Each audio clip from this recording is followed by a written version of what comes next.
Dunia ini tidak selamanya. Ini bukan tempat abadi. Ini semu. Dan kehidupan kematian yang berlangsung di dunia itu sejatinya memberikan kesan kepada kita untuk belajar. Kumpulkan bekal bagaimana caranya di dunia ini berhasil, di akhirat meraih kemuliaan. Itu yang dimaksudkan surah Al-Mulk itu. Surah 67 di ayat yang kedua. Huwallazi khalaqal mauta wal hayata liyabluwakum ayyukum ahsanu amala. Ahsanu itu isim tafdil.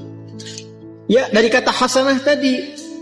Jadi kita mengumpulkan hasanah, tapi orientasinya akhirat. Dan untuk mencapai ke titik itu, Allah berikan bentangan jalannya disebut dengan ibadah.